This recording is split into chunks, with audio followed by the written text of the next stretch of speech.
¿Hay inseguridad, infelicidad y temor en tu vida? La serie profética Descubriendo los símbolos del Apocalipsis, presentada por el pastor y evangelista internacional Eduardo Canales, te ayudará a encontrar paz, seguridad y felicidad. Al estudiar el libro de Apocalipsis, descubriremos que es un libro histórico, profético, simbólico, pero sobre todo, nunca olvides esto: el Apocalipsis es la revelación de Jesucristo. Padre Celestial, en estos momentos una vez más venimos a ti. Tú eres nuestra única esperanza, tú eres nuestra única fuente de sabiduría. Enséñanos en esta oportunidad. Rogamos también que tú traigas bendiciones en esta oportunidad. Hay quienes necesitan tu bendición especial. Todos de paso, Padre, necesitamos tu presencia, tu misericordia. Pero hay quienes están sufriendo, quienes tienen cargas en sus vidas. Que el mensaje que vamos a estudiar nos pueda ayudar a comprender el plan que tú tienes para tu iglesia, para tu pueblo. Te lo pedimos en el nombre de Jesús. Amén. Estudiamos el tema titulado en esta oportunidad las 7 plagas del Apocalipsis. Y es interesante lo que se ha dicho acerca de las plagas. Es increíble lo que se ha enseñado en el nombre de religión cristiana acerca de lo que son las 7 últimas plagas. Hemos estado diciendo en estudios pasados que el libro de Apocalipsis está estructurado de tal forma que está dividido en 2 partes. Y para poder entender el libro de Apocalipsis tenemos que entender cómo está estructurado. La parte histórica, capítulos 1 al 14, y de eso prácticamente todo se ha cumplido. Queda muy poco por cumplirse de lo histórico. Tiene que ver con la historia de la iglesia cristiana, comenzando desde el primer siglo en la historia y avanzando paso a paso hasta el tiempo en el que vivimos y cuando Cristo aparece en gloria por su iglesia. Ahora la parte escatológica, o sea, lo que tiene que ver con eventos del fin, capítulos 15 al 22, de eso nada se ha cumplido todavía. Pero una vez que se comienzan a cumplir esos eventos escatológicos, esos eventos finales, se cumplen rápida y dramáticamente y Cristo Jesús aparece en gloria por su iglesia. Hasta nuestra última presentación ya terminamos de estudiar lo histórico de Apocalipsis, sus 4 divisiones principales con sus subdivisiones. Ahora estamos pasando a la primera división de la parte escatológica de los eventos del fin, que son las 7 plagas de Apocalipsis. El mensaje se encuentra en los capítulos 15 al 16 y comienza diciendo el apóstol Juan: vi en el cielo otra señal, grande y admirable, 7 ángeles que tenían las 7 plagas postreras, porque en ellas se consumaba la ira de Dios. Aquí el apóstol Juan, al comenzar el capítulo 15, identifica a 7 ángeles que tienen las 7 últimas plagas y dice que en ellas se consuma la ira de Dios. Identifica esos 7 ángeles, pero entonces, hermanos, aparece una escena celestial del pueblo de Dios, comenzando con el versículo 2, noten: vi también como un mar de vidrio mezclado con fuego, y a los que habían alcanzado la victoria sobre la bestia y su imagen, y su marca y el número de su nombre, en pie sobre el mar de vidrio con las arpas de Dios. Habíamos dicho ya en otros estudios pasados que el libro de Apocalipsis, como está estructurado, no siempre va siguiendo un orden cronológico cuando se está presentando una escena. A veces Dios detiene la cinta, detiene la escena y regresa a la cinta y nos muestra algún evento pasado para reforzar la verdad que se está presentando, y después vuelve a retomar la escena donde había quedado.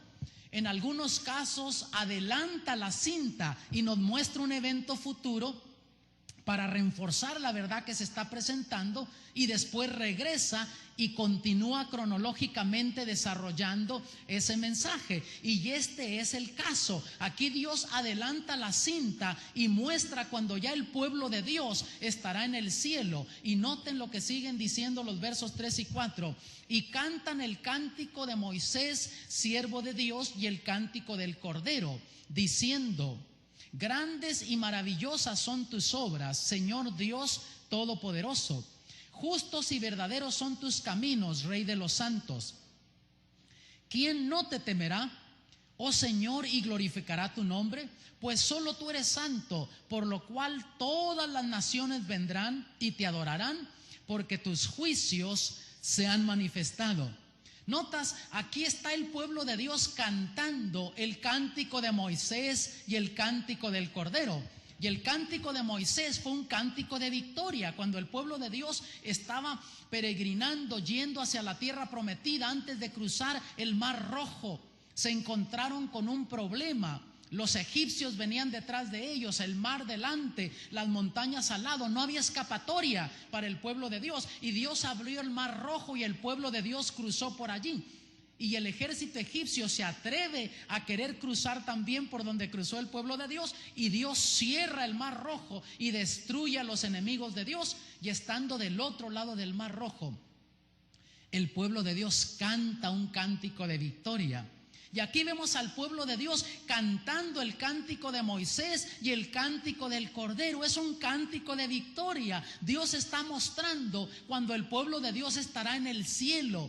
¿Y por qué Dios nos da esa escena? Para que cobremos ánimo, amados, que sepamos que el pueblo de Dios va a triunfar, que aún con las plagas que van a caer sobre esta tierra, al final el pueblo de Dios va a recibir la vida eterna. Es un mensaje de esperanza que Dios nos da. Y ya de los versos 5 hasta el 8, que es donde termina el capítulo 15, comienza mostrando que esos ángeles salen del templo de Dios. Y luego el versículo 8, noten lo que dice: y el templo se llenó de humo por la gloria de Dios y por su poder, y nadie podía entrar en el templo hasta que se hubiesen cumplido las 7 plagas de los 7 ángeles. Aquí, hermanos, nos está mostrando una escena introductoria del santuario celestial. Si ustedes notaron en la parte histórica, si tú nos has estado siguiendo, has estado sintonizando desde tu hogar, ya has estado viendo estas presentaciones, descubrimos que en cada división, 7 iglesias, aparece Jesús caminando en medio de los 7 candeleros como sacerdote. Después los 7 sellos es el cordero, el sacrificio. Después en las 7 trompetas está ofreciendo incienso delante del altar de oro, delante del trono de Dios, mostrando que ministra, que nuestras oraciones se escuchan. En el gran conflicto, Juan ve el cielo abierto y el templo de Dios abierto, y ahí está el arca del pacto. Todavía hay intercesión, todavía el destino eterno de los seres humanos puede cambiar. Pero cuando llegamos a las plagas, ¿qué sucede?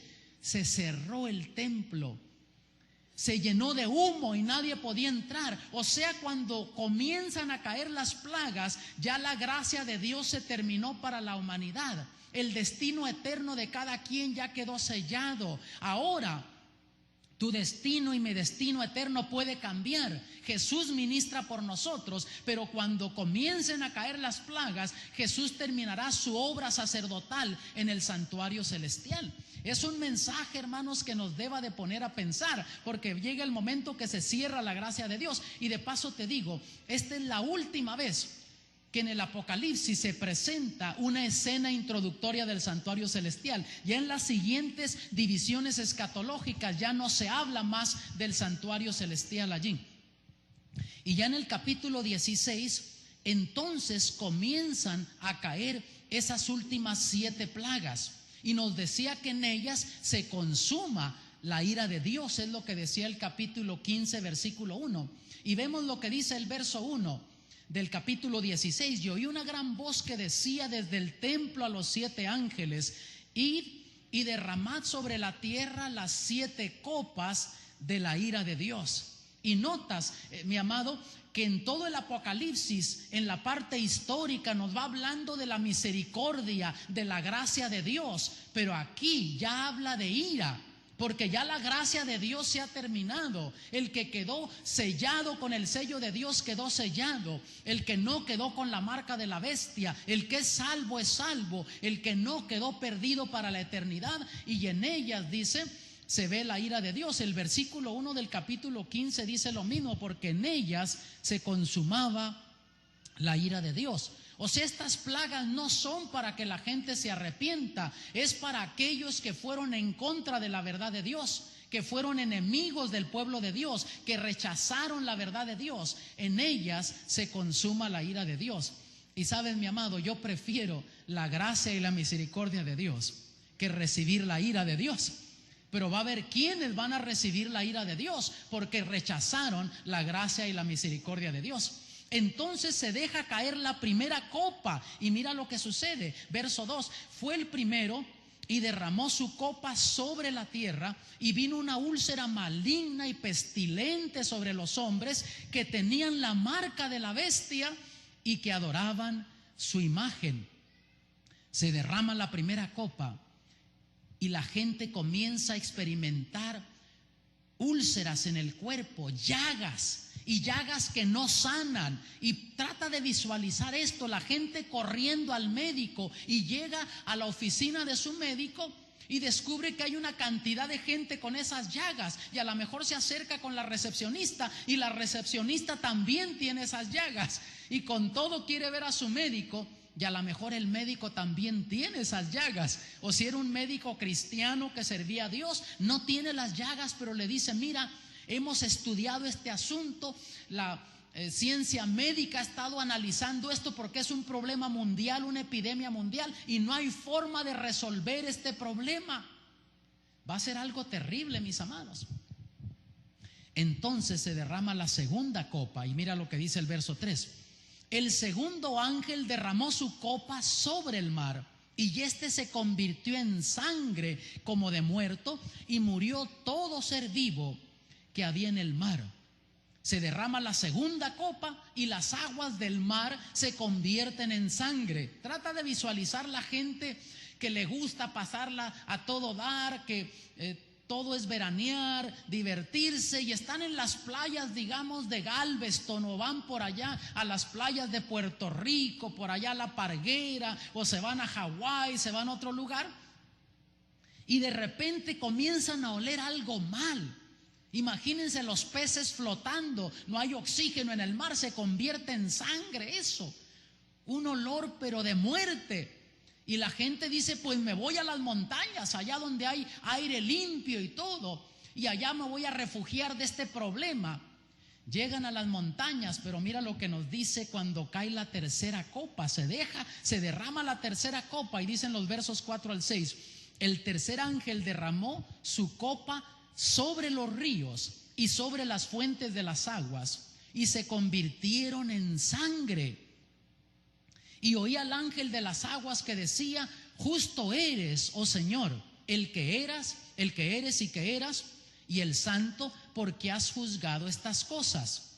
Por cuanto derramaron la sangre de los santos y de los profetas, también tú les has dado a beber sangre, pues lo merecen. Se derrama la tercera copa, y ahora las aguas de las fuentes de los ríos también se convierten en sangre.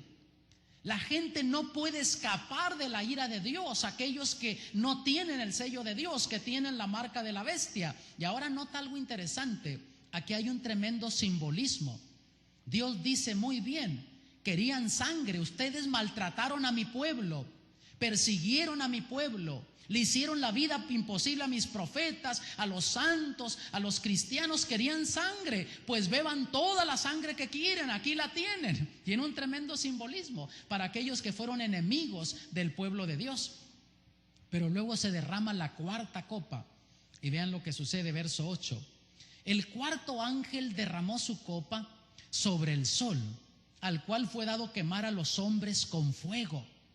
Se derrama la cuarta copa y el sol quema a los seres humanos, o sea, comienza a subir en intensidad. Y aquí a veces nos quejamos porque en el área de Dallas-Fort Worth en algún verano, tú que nos estás sintonizando desde tu casa, aquí puede subir a 102 grados, 103 grados en el verano. Yo viví en Phoenix, Arizona años atrás y hubo veranos, amados, cuando se puso a 118 grados. Recuerdo un día 124 grados. Tú literalmente podías romper un huevo y dejarlo caer en la banqueta. Y por la intensidad que tenía ahí, que el sol le estaba dando, eso estaba más que 124 grados. Se comenzaba a cocinar el huevo, literalmente. Ponte a pensar que donde tú vives, de repente suba a 125 grados. Y después 130 grados, 135 grados. Tú dices, pues me meto en mi casa, enciendo la refrigeración. Pero no aguanta, hay tanta demanda de corriente que hay cortes de corriente. Pues de desesperación te subes a tu carro, dices traigo aire acondicionado y lo enciendes, pero el radiador de tu carro no está acondicionado para aguantar ese tipo de temperaturas y comienzan a reventar los radiadores. No hay forma de escapar la ira de Dios. Se deja caer la quinta copa. Y dicen los versos 10 y 11, el quinto ángel derramó su copa sobre el trono de la bestia, y su reino se cubrió de tinieblas, y mordían de dolor sus lenguas, y blasfemaron contra el Dios del cielo por sus dolores y por sus úlceras, y no se arrepintieron de sus obras. Cae la quinta copa, y entonces hay oscuridades, hay tinieblas, descienden tinieblas. Y nota una cosa, aquí está hablando de la quinta copa, de la quinta plaga, pero todavía están sufriendo las consecuencias de la primera plaga. Las úlceras todavía las tienen. ¿Y qué pasa cuando el sol no brilla?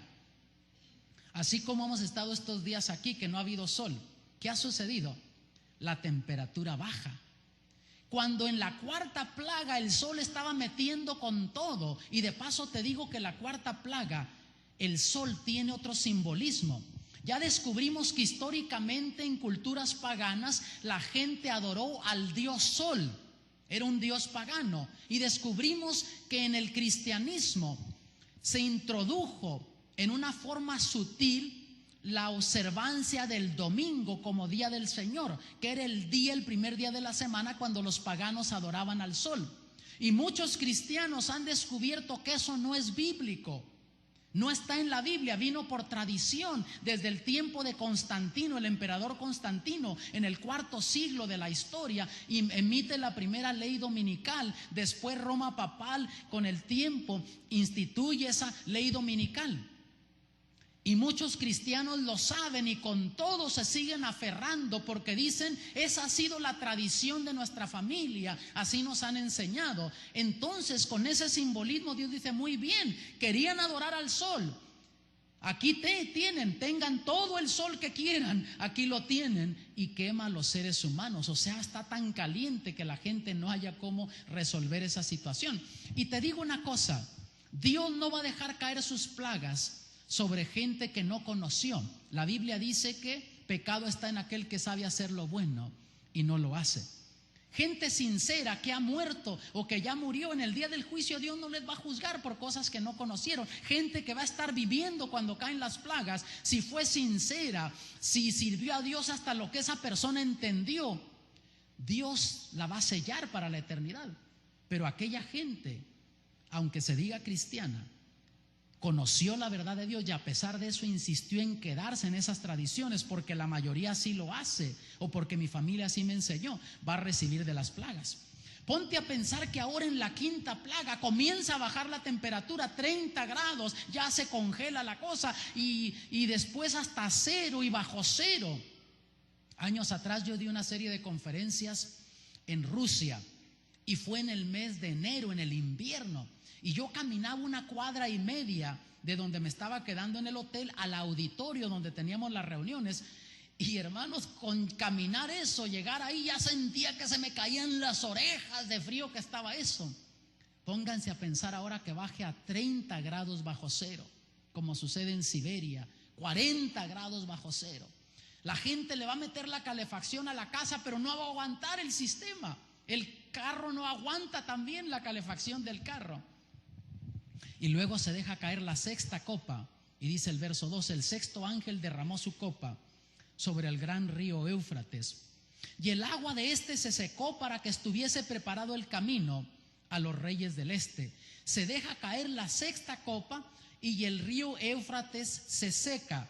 Y después de eso sucede la batalla de Armagedón. Porque hay gente que dice hoy por hoy que la sexta plaga es la batalla de Armagedón. Pero aquí el versículo 12 no nos decía eso. Dice que se seca el río Éufrates. Es la consecuencia de la sexta copa, que se seca el río Éufrates para preparar el camino para los reyes del este. Y después sucede la batalla de Armagedón. Pero la sexta plaga no es la batalla de Armagedón. La palabra Armagedón nos dice ahí que es una palabra hebrea y está formada de dos palabras. Ar, que quiere decir monte, Magedón, que quiere decir mejido. Y tú buscas en la Biblia y en la historia y no hay un lugar que se haya llamado Monte Mejido. Eso crea un problema para los expositores de la profecía bíblica si quieren ubicar geográficamente un lugar que se haya llamado Armagedón. También la interpretación que le han dado es de la última batalla, la batalla final o la consumación de todas las cosas. Esa sería la interpretación, pero la traducción literal, monte mejido. Y te repito, en los datos históricos no hay un lugar geográfico que se haya llamado Monte Mejido. En la Biblia tampoco lo encuentras. Hay tres diferentes interpretaciones del Armagedón. La primera, yo he escuchado que le llaman la última guerra mundial, que concluirá con una aniquilación total. Hablan de una tercera guerra mundial y que las naciones que tienen energía nuclear, energía atómica, energía de neutrón, que va a haber una grande batalla y se van a destruir a sí mismos. El ser humano se va a aniquilar, destruirse a sí mismo. Y te digo una cosa, hoy por hoy las naciones de nuestro mundo tienen suficiente energía para destruir no solo este mundo, sino varios mundos más. Pero ¿será ese el Armagedón bíblico? Cuando tú ves lo que la Biblia habla del tiempo del fin, descubres que no culmina la destrucción de este mundo con una destrucción masiva producida por el mismo ser humano. Hay que ver el contexto completo de lo que la Biblia presenta acerca del tiempo del fin. La otra interpretación que le dan es un lugar definido cerca del Monte Carmelo y identifican geográficamente un lugar que está al norte de Jerusalén, cerca de Nazaret, cerca del mar Mediterráneo, entre medio del Monte Carmelo y el Monte de Gilboa, que fueron lugares muy significativos para el pueblo de Dios. Ahí en medio, donde está el valle de Jezreel, hubo un lugar que se le llamó Mejido, pero no era una montaña, es simplemente una pequeña colina. Y dicen, ahí es donde se va a llevar a cabo esa grande batalla de Armagedón. De paso te digo, el valle de Jezreel fue muy significativo para el pueblo de Dios. Te hablo de batallas que se pelearon ahí: Gedeón en contra de los madianitas y amalecitas, el rey Saúl en contra de los filisteos, el rey Joram en contra de los sirios, Débora y Barak en contra de los cananitas, y en el tiempo del rey Josías en contra de los egipcios. Y algo que tuvieron en común todas estas batallas es que el pueblo de Dios no tenía esperanzas de tener la victoria, humanamente hablando. Estaban en desventaja en contra de todos estos ejércitos, y Dios salvó milagrosamente a su pueblo. Y dicen, ahí va a ser esa batalla. Yo he visitado el valle de Jezreel en Israel. Es un valle muy fértil, agrícola, muy bonito. Y ahí en medio de ese valle está esa pequeña colina. Era una fortaleza que se le llamó Mejido, pero no es una montaña, es simplemente una pequeña colina. Ahora, esa interpretación geográfica no encajaría, porque si tú ves en el mapa, Mejido y todo el valle de Jezreel no abarca más que unas ni siquiera 15 millas a la redonda. ¿Cómo meterías todos los ejércitos del mundo, del este y del este, dándose un tremendo encuentro con todo su equipo, con todo su armamento. Directamente no cabrían, estarían apretados unos con otros y no entrarían ahí. Por lo tanto, esta interpretación tampoco encaja. Pero la tercera, que tiene más sentido, es un simbolismo de la batalla entre las fuerzas del bien y del mal. Esa batalla que comenzó en el cielo, cuando Lucifer se rebeló en contra de Dios. Esta batalla que se sigue peleando entre el bien y el mal en esta tierra por control de las vidas de los seres humanos, es una batalla final que se va a pelear.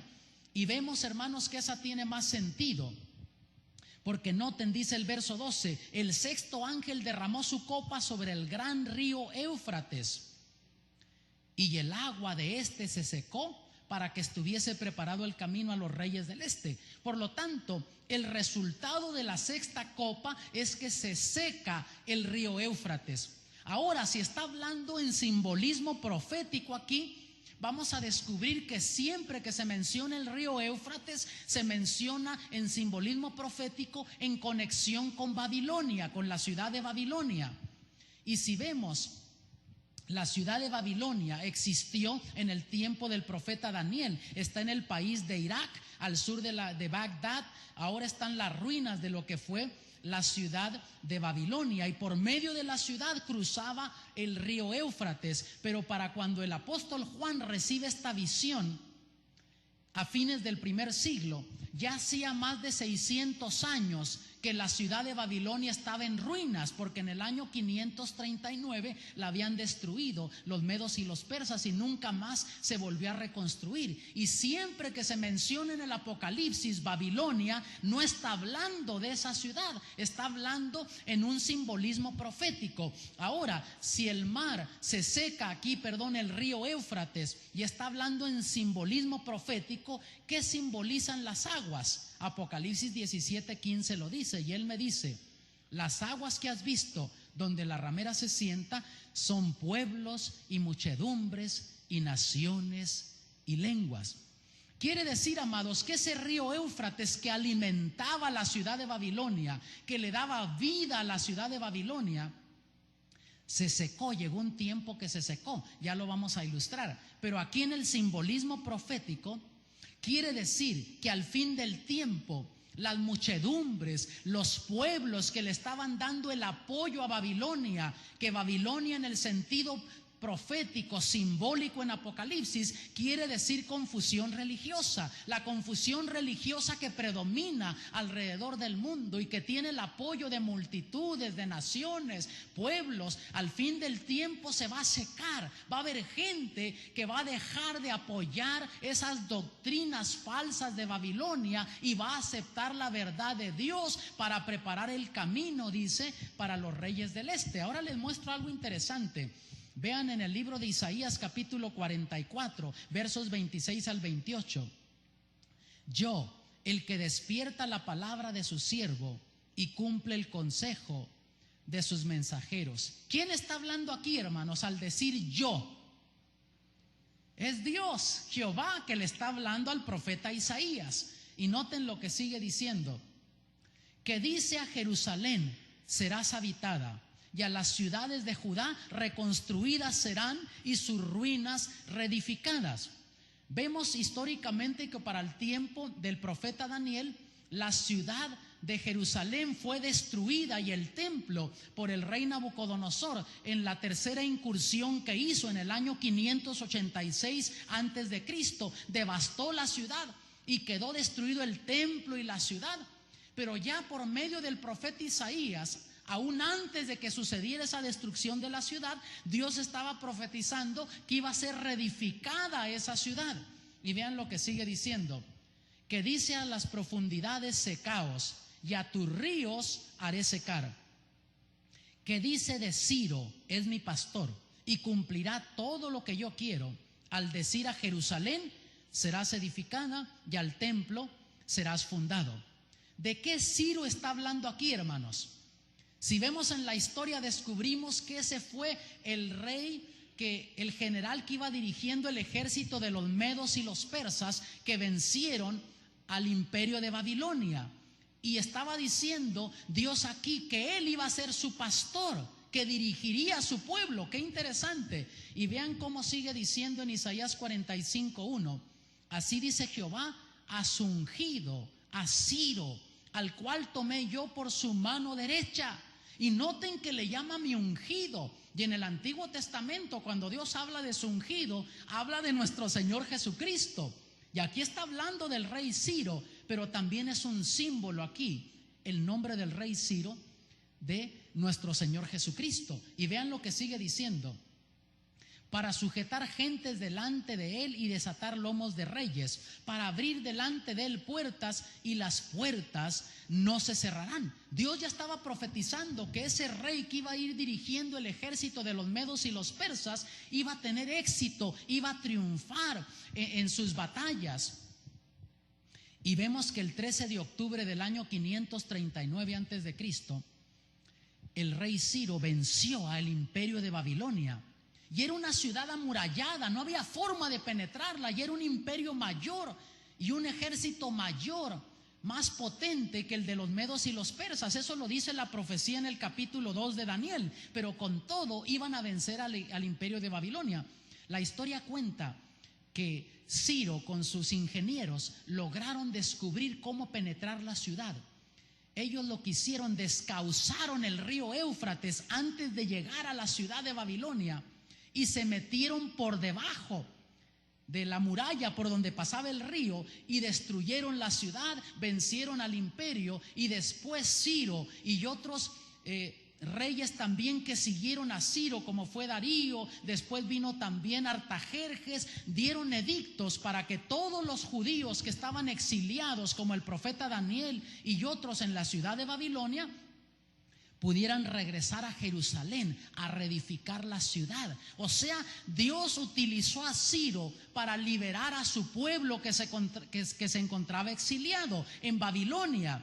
Pero en el sentido profético aquí de Apocalipsis, Ciro es un símbolo de nuestro Señor Jesucristo, que viene a liberar a su pueblo, que viene a salvar a su pueblo, gente sincera que se encuentra en Babilonia.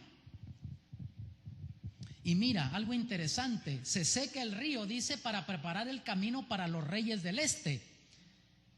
En la antigua Babilonia estaba donde está ahora el país de Irak. Y en los medos y los persas, donde vino el rey Ciro, vinieron ellos del este hacia el oeste. Y así dice la profecía: el sexto ángel derramó su copa sobre el gran río Éufrates, y el agua de este se secó, para que estuviese preparado el camino a los reyes del este. Por lo tanto, los reyes del este, en el contexto profético, son un símbolo de la divinidad de Jesús y el Padre y el Espíritu Santo, que vienen en gloria para finalmente liberar a su pueblo, darle la salvación a su pueblo. Y mira lo que habló Jesús acerca de su venida, Mateo 24:27, porque como el relámpago que sale ¿de dónde? Del este, y se muestra hasta dónde, hasta el oeste, así será también la venida del Hijo del Hombre. Cuando Jesús viene en gloria, dice que viene del este. Y aquí los reyes del este en Apocalipsis son un símbolo de la divinidad, que vienen a liberar a su pueblo. Y ahora noten los versos 13 y 14: y vi salir de la boca del dragón, y de la boca de la bestia, y de la boca del falso profeta, 3 espíritus inmundos a manera de ranas. Pues son espíritus de demonios que hacen señales y van a los reyes de la tierra en todo el mundo para reunirlos a la batalla del gran día del Dios Todopoderoso. ¿Por qué se usa el simbolismo de esos espíritus a manera de ranas que salen del dragón, de la bestia y del falso profeta?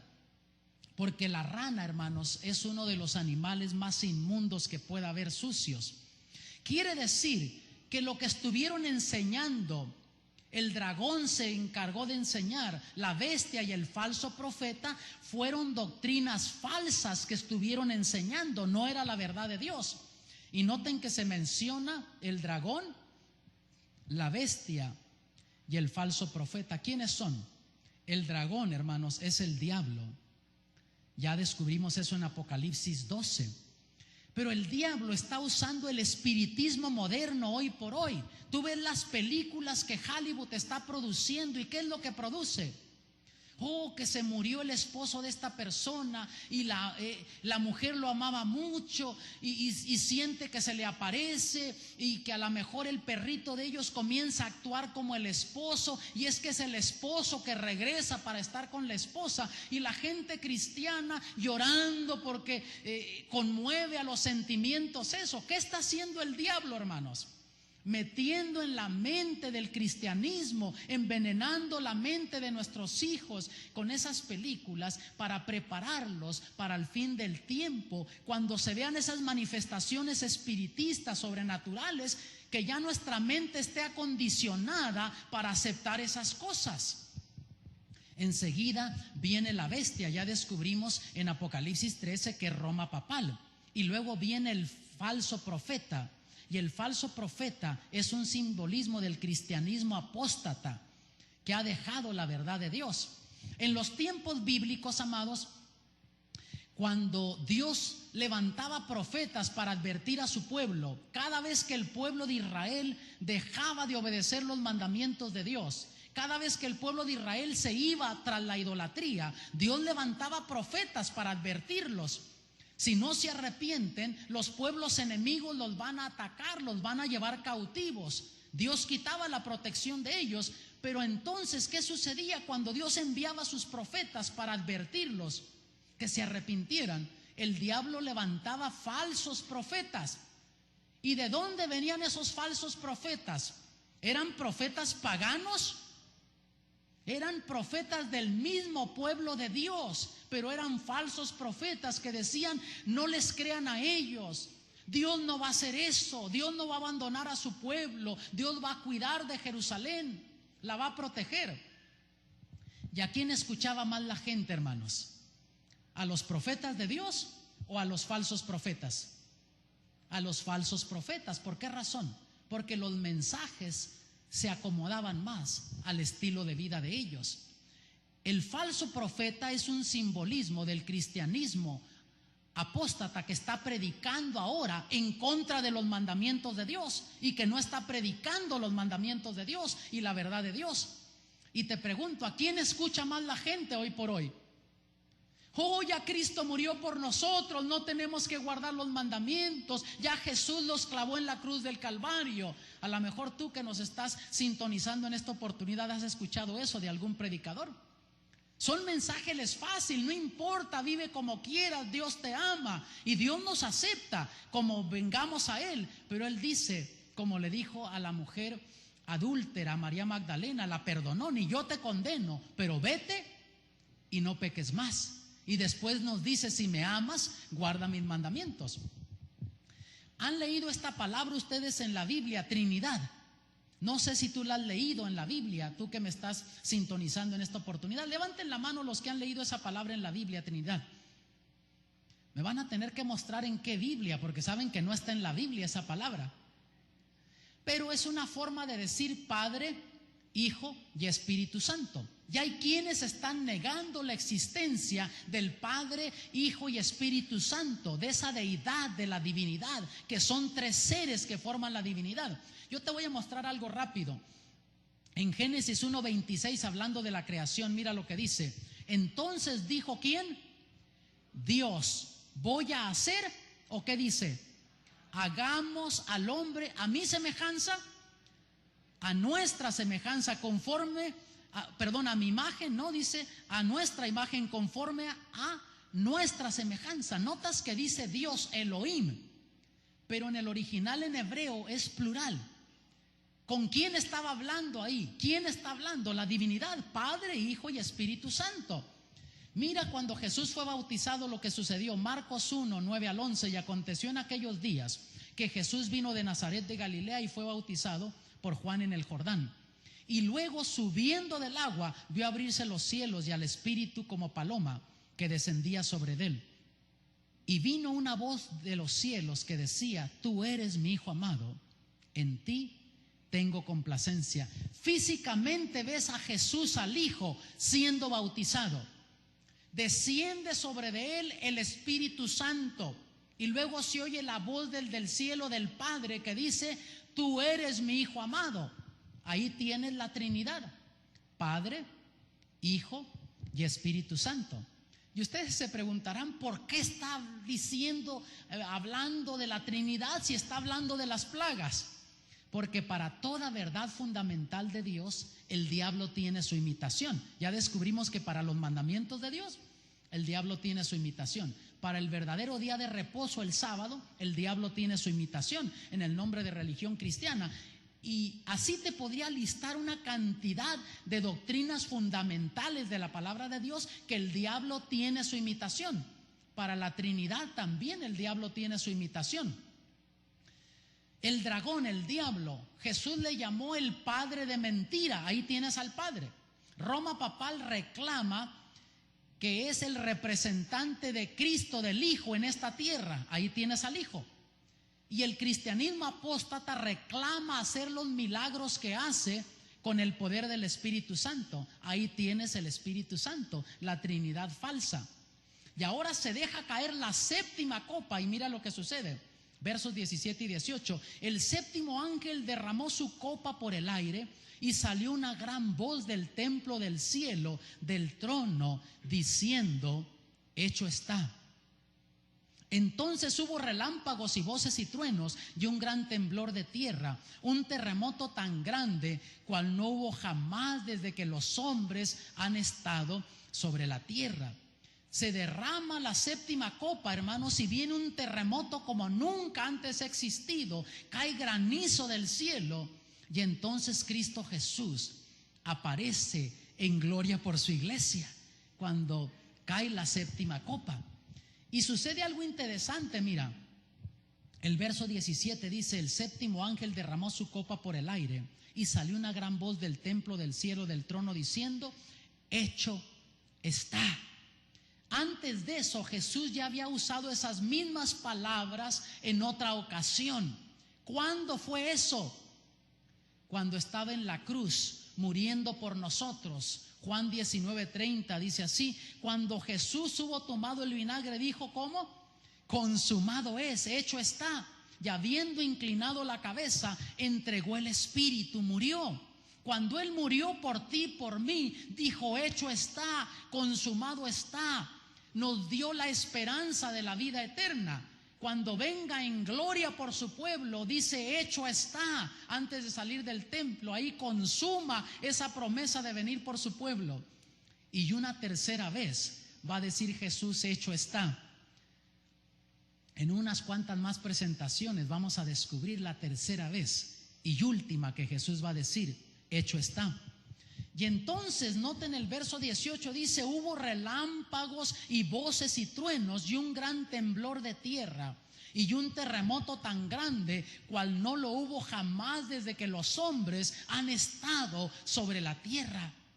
Oh, hermanos, aquellos que han vivido en lugares sísmicos. Yo viví en California, donde está la falla de San Andrés, cerca de San Francisco, California, y uno se adaptaba, se acostumbraba. Venía el temblor: oh, está temblando. El tsunami, se asusta la gente por un 9 punto y algo. Pero mis hermanos, esto va a ser, dice, un temblor como nunca antes ha habido en la tierra. ¿Por qué razón? Trata de visualizar lo que la Biblia dice. Cuando Jesús viene en gloria, Jesús dijo que va a venir el Padre, viene con Él. Así lo dice el capítulo 6 de Apocalipsis. Los que se pierden, que dicen: a las rocas y a las montañas, escóndanos del que está sentado en el trono y de la ira del Cordero. El Padre viene acompañando a Jesús. Descubrimos que en el séptimo sello, que hay silencio en el cielo como por media hora. ¿Por qué queda vacío el cielo? El Padre, el Hijo, el Espíritu Santo. Jesús dijo en Mateo 25, por ahí los versos 31 al 33, que viene con todos sus santos ángeles. Y traten de visualizar cuando la divinidad y esa escolta de millones y millones de ángeles santos que hagan contacto con nuestra atmósfera, que ya está contaminada con el pecado. Va a haber un cataclismo, la tierra se va a convulsionar cuando lo santo hace contacto con el pecado de esta tierra. Por eso el apóstol Pedro dijo en segunda de Pedro que ese día los elementos ardiendo serán deshechos. Va a ser un evento como nunca antes se ha visto. Mi amado, tú que me ves en esta oportunidad desde tu hogar, si tú habías creído esa enseñanza de un rapto secreto cuando Jesús viene, la séptima plaga desarma eso, porque no va a haber nada de secreto en la venida de Cristo. Dice que va a haber un temblor como nunca antes hubo. Y entonces noten lo que dice el verso 21: y cayó del cielo sobre los hombres un enorme granizo como del peso de un talento. La tierra está tan convulsionada que hay truenos, hay relámpagos, hay explosiones, pero con todo comienza a caer granizo del cielo. Y dice que cae granizo como del peso de un talento. Un tiempo atrás en el área de Dallas-Fort Worth hubo una tremenda granizada, y vean ahí en las imágenes cómo quedaron los carros, parecía una zona de guerra. Pero la Biblia dice que va a caer ese día granizo como del peso de un talento. Y hay quienes discuten teológicamente si son 70, 80 o 90 libras un talento, lo que la Biblia dice. Pero yo te digo, sean 70, 80 o 90 libras, lo que sea, si eso te cae del cielo con esa velocidad que viene, te despapaya. Sea que sea 70, 80 o 90 libras, te desbarata. Y eso cae sobre aquellos que reciben la ira de Dios, que no tenían el sello de Dios, que tienen la marca de la bestia. Verso 19: y la gran ciudad fue dividida en 3 partes, y las ciudades de las naciones cayeron, y la gran Babilonia vino en memoria delante de Dios para darle el cáliz del vino del furor de su ira. La gran ciudad, esa Babilonia, nos dice que es dividida en 3 partes. Cristo viene en gloria en ese momento, y aquello que parecía que tenía solidez, las doctrinas que Babilonia le estaba enseñando al mundo, esa trinidad falsa que parecía que tenía solidez, que la gente apoyaba esas doctrinas, Cristo viene en gloria y dice que es dividida en 3 partes. Se desbarata esa trinidad. No hay poder que pueda resistir la venida en gloria de nuestro Señor Jesucristo a esta tierra, amados. Va a ser algo maravilloso. La séptima plaga cae y Cristo Jesús aparece en gloria. ¿No te parece maravilloso eso? Y viene por su iglesia, viene por su pueblo. Hay 3 cosas que se están enseñando sobre las 7 plagas. A lo mejor tú has escuchado más que eso. Tú que me estás sintonizando desde tu casa, a lo mejor has escuchado una 4ª de ellas. Pero yo he escuchado 3 cosas que se están enseñando en el nombre de religión cristiana acerca de las 7 plagas. Número 1, que las plagas duran 7 años, que por 7 años van a estar cayendo las plagas. No sé si tú has escuchado eso, pero la Biblia nos dice otra cosa. Mira lo que dice el capítulo 18 de Apocalipsis, verso 8, hablando de Babilonia, la confusión religiosa. Por lo cual en un solo día vendrán sus plagas. ¿Cuándo? En un solo día: muerte, llanto y hambre, y será quemada con fuego, porque poderoso es Dios, el Señor, que la juzga. Ahora, en profecía bíblica tenemos esta llave o clave que nos ayuda a entender periodo de tiempo en profecía bíblica. Ezequiel 4:6, día por año te lo he dado. Números 14:34, un año por cada día. Entonces, un día, ¿cuánto tiempo es? Un año. Quiere decir que las plagas, amados, duran no más de un año. Desde que comienza a caer la primera plaga hasta que cae la séptima plaga, que Jesús viene en gloria por su iglesia, no pasa más que un año. Dentro de un año caen todas las 7 plagas y Cristo viene en gloria por su iglesia. Lo segundo es que durante esos 7 años la gente tiene una segunda oportunidad de salvación. Y el diablo se las ha ingeniado para que la gente esté predicando eso y la gente crea que va a haber una segunda oportunidad para arrepentirse. Mira lo que dice los versos 7 y 8 del capítulo 15. Y uno de los 4 seres vivientes dio a los 7 ángeles 7 copas de oro, llenas de la ira de Dios, que vive por los siglos de los siglos. Y el templo se llenó de humo por la gloria de Dios y por su poder, y nadie podía entrar en el templo hasta que se hubiesen cumplido las 7 plagas de los 7 ángeles. Por lo tanto, hermanos, mientras caen las plagas, se cerró la gracia de Dios. Ya no hay más esperanza de salvación. Y hay gente que cree eso. Un hombre me dijo una vez, conversábamos de la Biblia, y me decía que era cristiano y que tenía el Espíritu y que el Espíritu se derramaba sobre él, y hasta me dijo: yo hablo en lenguas. Yo le dije: pues yo también. Le dije: I speak English, hablo español, eu falo portugués, ya gabaru paruski, también ruso. Y el hombre me dice: no, pero yo hablo las verdaderas lenguas. Y de repente sacó un vaso del refrigerador y una botella de cerveza, y para gozar más la conversación, y se puso nervioso y sacó un cigarro y le dijo: oye, mi hermano, pero ¿no has leído en la Biblia que nuestro templo es cuerpo del Espíritu Santo? Nuestro cuerpo es templo del Espíritu Santo. El Espíritu Santo quiere morar en ti.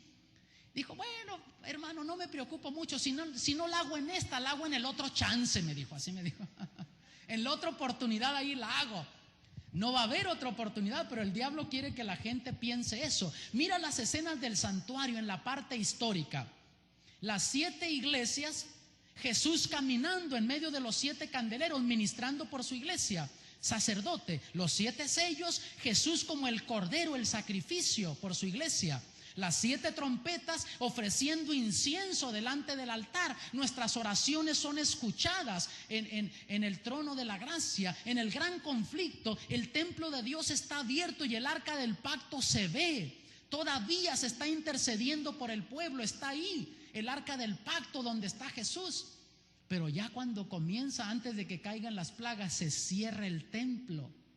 Se llena de humo. Ya no hay más intercesión por los seres humanos. Incluso mira lo que dice Apocalipsis 22:11, justo antes de que Cristo venga: el que es injusto sea injusto todavía, y el que es inmundo sea inmundo todavía, y el que es justo practique la justicia todavía, y el que es santo santifíquese todavía. O sea, antes de que Jesús salga del templo y se llene de humo el templo y comiencen a caer las plagas, se pronuncian estas palabras de sentencia: el destino eterno de cada quien queda sellado. El que quedó con el sello de Dios quedó salvo para la eternidad. El que quedó con la marca de la bestia quedó perdido para la eternidad.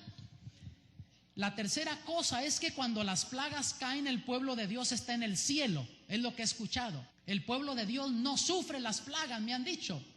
Pero ¿qué nos dice ahí el verso 8? Que el templo de Dios se llenó de humo y nadie puede entrar ahí. ¿Notas? Mientras están cayendo las plagas, nadie puede entrar, ni físicamente, ni por medio de la oración. Ahora, cuando cayeron las plagas en Egipto, y de paso las plagas que van a caer al fin del tiempo son similares a las que cayeron en Egipto. Mira lo que dice así los versos 25 y 26 de Éxodo 9. Y aquel granizo hirió en toda la tierra de Egipto todo lo que estaba en el campo, así de hombres como bestias. Asimismo destrozó el granizo toda la hierba del campo y desgajó todos los árboles del país. Solamente en la tierra de Gosén, donde estaban los hijos de Israel, no hubo granizo. Notas, el pueblo de Dios en Egipto vivió la experiencia de las plagas, pero no sufrió las consecuencias de las plagas, porque Dios cuidó a su pueblo.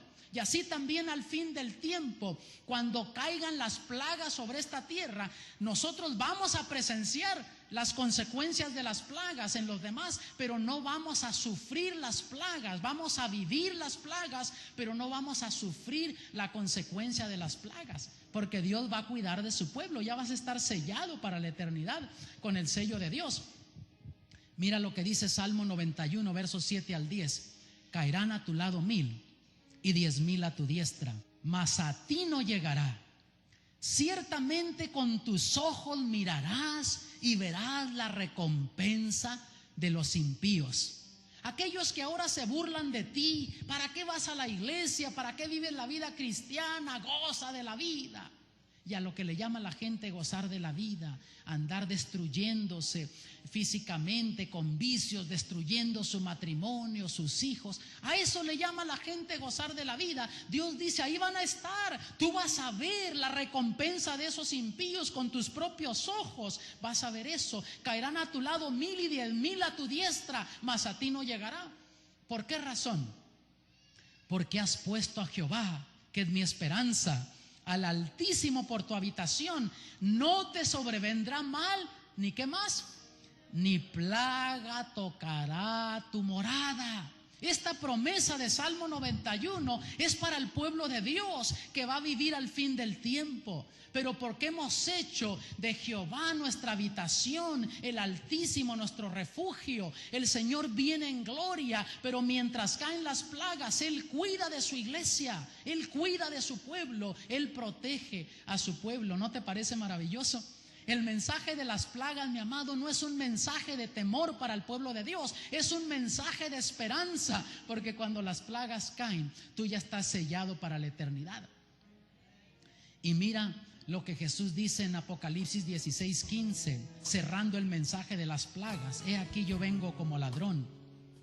Bienaventurado el que vela y guarda sus ropas, para que no ande desnudo y vean su vergüenza.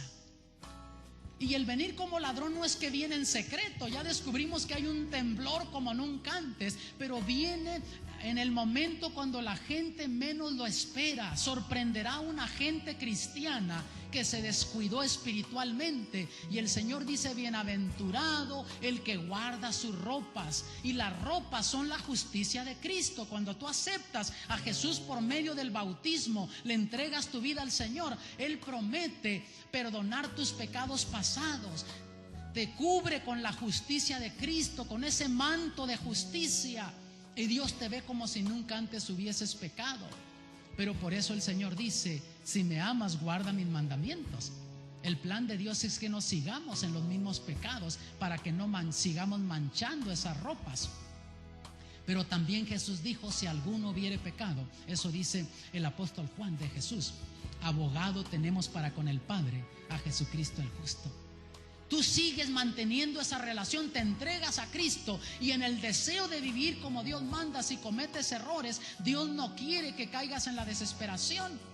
Puedes ir a Jesús y seguir manteniendo esas ropas limpias hasta el fin, para que no se descubra la vergüenza de tu desnudez. Y cuando tú entiendes eso, Dios pone un nuevo sentido de gozo, de propósito, de poder espiritual, de perdón, de felicidad en tu vida. Y Jesús te invita a que tú lo aceptes, que ahora hagas de Él su refugio, tu refugio.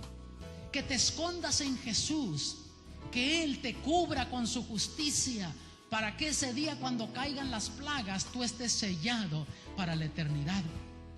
Y yo quiero en estos momentos orar no solamente por los que se encuentran aquí presentes en esta reunión, pero quiero orar también por aquellos que nos están viendo desde sus hogares, para que allá donde están también puedan entregarse a Cristo, que tú puedas tomar el manto de justicia de Cristo, cubrirte.